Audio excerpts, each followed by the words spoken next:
This program is brought to you by Emory University. Hello, my name is Gary Hauk. I have the pleasure of serving as Vice President and Deputy to the President of Emory University. And it's a pleasure to introduce you to this video, which will tell you a little bit about the history of Emory College and give you a sense of the place of Emory College. So come on along.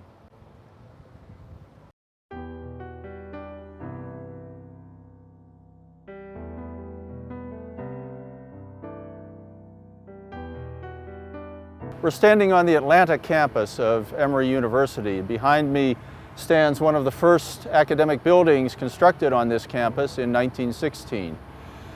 We have celebrated more than 90 years of history on this campus, but Emory University actually traces its origins to a different spot in Georgia at a different time, specifically to the year 1836, when the Methodist Annual Conference in Georgia founded a little school in the town of Oxford, 40 miles east of here. The Oxford campus continues to be a gem in the academic constellation of Emory University, a place where entering undergraduates can spend their first 2 years of liberal arts education before transferring to this campus in Atlanta. We're on the quadrangle, which was designed by a New York architect named Henry Hornbostel to be the academic village for the new university that was started in Atlanta in 1915. Here is the spiritual heart, as it were, of Emory College, the place where even today Emory College students have most of their classes, where many of their faculty members have their offices, where the dean of the college and the senior administration of the university also have their offices. Behind me, on the quadrangle, you would see on any given day students engaged in playing frisbee, throwing footballs, spread under a tree, studying, and every May you would see about 15,000 chairs spread across the lawn as Emory University engages in its annual commencement exercises. Here people come from around the world to celebrate the academic achievements of those who have finished at Emory. Although Emory College struggled at first to make its way in the early 19th century, following the Civil War, the college flourished under the leadership of a number of very able presidents. As Emory College advanced into the 20th century, there seemed to be no reason to think that the college would not continue to flourish, survive, and grow strong in that place. In Tennessee, however, a conflict had developed between the Board of Trustees of Vanderbilt University, a Methodist-founded institution, and the Methodist Episcopal Church South. The issue concerned who had the authority to appoint trustees to the board. Eventually this conflict ended up at the Tennessee State Supreme Court, which decided in favor of the Board of Trustees of Vanderbilt. The Methodist Church then severed its ties with Vanderbilt and decided that it would establish a new university somewhere else in the Southeast. Well, with the help of a good friend of Emory College, whose name was Asa Griggs Candler, it very quickly became evident that Atlanta would be the place for this new university. Because Asa Candler, who happened to have founded the Coca-Cola Company, also was the brother of former Emory president Warren Aiken Candler, Bishop of the Methodist Episcopal Church South. Asa Candler offered a gift of $1 million and 75 acres of land, which included this spot where we now stand. It happened that Candler and his business partner were developing the nearby neighborhood of Druid Hills as a very exclusive, attractive suburban community outside of Atlanta. And now the new campus of Emory University would grow up beside that neighborhood. The theology library behind me began its life in 1916 as one of the first two academic buildings on the Atlanta campus. Originally, it was the home of the Candler School of Theology, but it now houses the second largest theological library in North America. Here you will find wonderful resources for undergraduates and graduates alike in the study of religion. Michael C. Carlos Hall began its life in 1916 as the new home for a new school of law, which was one of the first two schools to open on the university campus in Atlanta.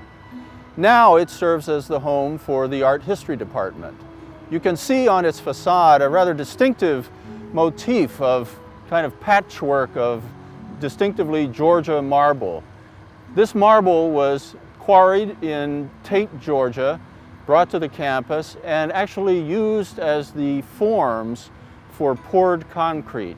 It was a brilliant use of cast-off, discarded bits of marble that the architect, Henry Hornbostel, thought might serve as a lovely facade.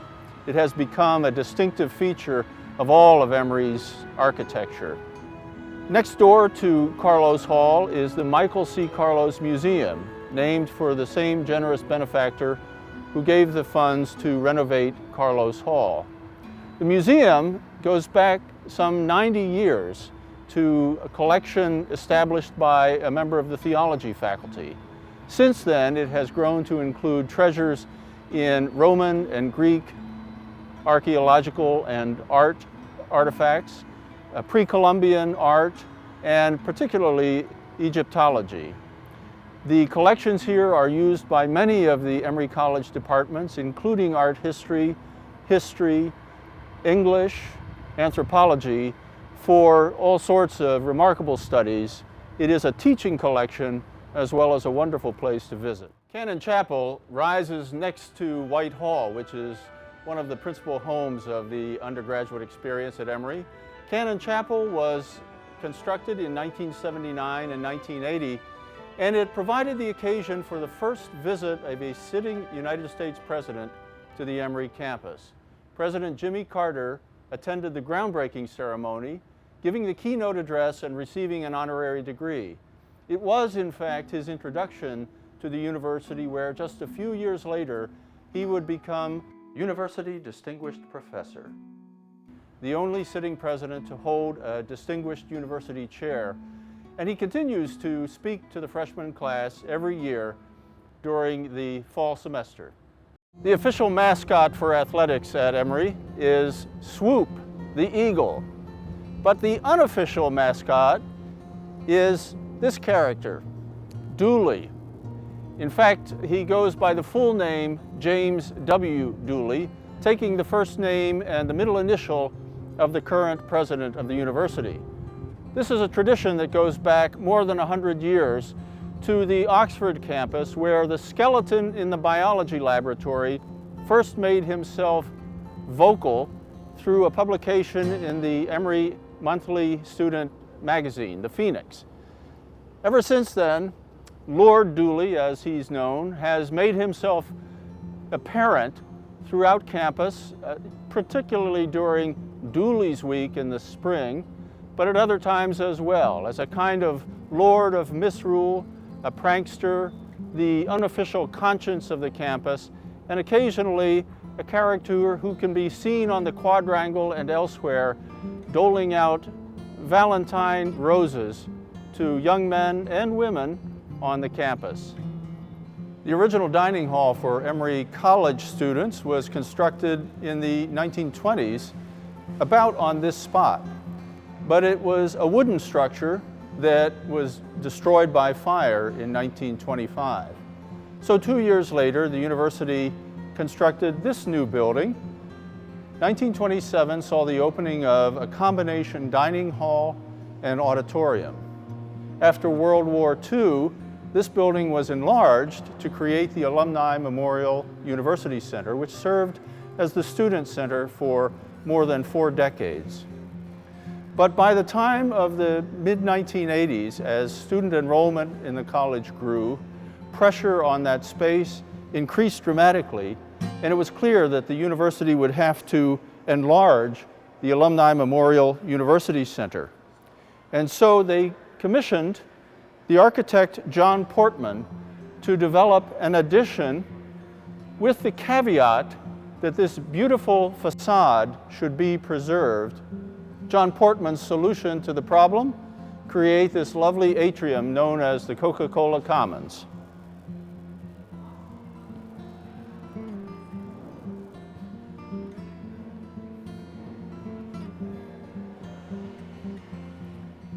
The Robinson Clock Tower, attached to Cox Hall, is hardly the oldest structure on campus, but it certainly is one of the more interesting landmarks, standing out high above the rest of the campus, easily pinpointed by those who are looking for directions. The clock tolls the hour using the Westminster chimes, but interestingly enough, a couple of years ago, members of the College Council came to the President's office and had a suggestion. They said, how about, since Emory was founded in 1836, if the alma mater could be played at 6:36 p.m. every day, that is 1836 hours military time. And so every day at 6:36 p.m. you will hear the Emory alma mater playing from the Robinson Clock Tower. The Asa Griggs Candler Library, constructed in 1926, is named for the first chairman of the board of Emory University, who served in that capacity until his death in 1929. Asa Candler was the founder of the Coca-Cola Company and a longtime benefactor of Emory. In fact, he gave the $400,000 that it cost to build this structure in 1926.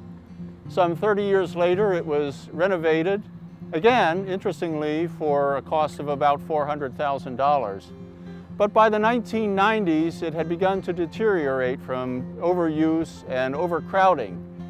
In 2003, the university completely restored the building, and this time the cost was $17.5 million. This is now the home of the dean's office at Emory College, as it was when it opened in 1926. The beautiful Matheson reading room is a magnet, a wonderful destination for Emory College students to study, to make themselves at home in an ambience unlike any other in the city. Robert W. Woodruff. He was a member of the Emory College class of 1912. He entered Emory when the college was still in Oxford, Georgia. He started out in September of 1908. Unfortunately, he was such a poor student and had such low heart for the academic enterprise that by the end of that semester, the president of the college was writing to Robert's powerful and wealthy father in Atlanta, suggesting that Bobby would be better off not coming back in the spring. So Robert Woodruff was altogether too happy to start off his career as a manual laborer, but he would go on to great things. Eventually, he would become president, later chairman and chief executive officer of the Coca-Cola Company, giving away hundreds of millions of dollars during his lifetime, about $250 million of that to Emory University. In 1979, Robert and his brother George Woodruff made educational history by giving to Emory University the largest gift to higher education until that time, $105 million. The building behind us houses the Robert W. Woodruff Library, including special collections and the research collections of the university. This statue is on loan to the university from the High Museum of Art, but it also serves as a destination for Emory pranksters who like to decorate it with washable colors, water-soluble paints, every Halloween, every Dooley's Week, and every so often. To my left, you see the bridge connecting the Woodruff Library and the Candler Library as a nice symbolic union between the two generations of Coca-Cola entrepreneurs. One urban legend about Robert Woodruff is that the reason Emory University does not play football is that Mr. Woodruff and his wife, Nell Hodgson Woodruff, for whom the nursing school is named, gave their money to Emory on the condition that the university never field a football team because their son had died in a football accident. Actually, the Woodruffs never had any children, and that urban legend is completely false. The Haygood Hopkins gate behind me was erected in 1937, the generous gift of an Emory College alumnus who had graduated in 1886. His career spanned the presidencies of Atticus Haygood and Isaac Stiles Hopkins, two of the preeminent 19th century presidents of Emory College. Haygood would leave the presidency to become a bishop of the Methodist Church. Hopkins, interestingly enough, would become the first president of what is now Georgia Tech. The gate was the original entrance to the Druid Hills campus, and for about 3 decades was not actually a gateway into campus because traffic had to be routed around it so that trucks could pass under its arch. Just recently, however, in the last year, the gateway has been renovated and reopened as the principal entrance to the campus from North Decatur Road. Thank you for joining me on this brief tour of Emory College and Emory University. Here's wishing you every good thing in your journey to Emory and through Emory. The preceding program is copyrighted by Emory University.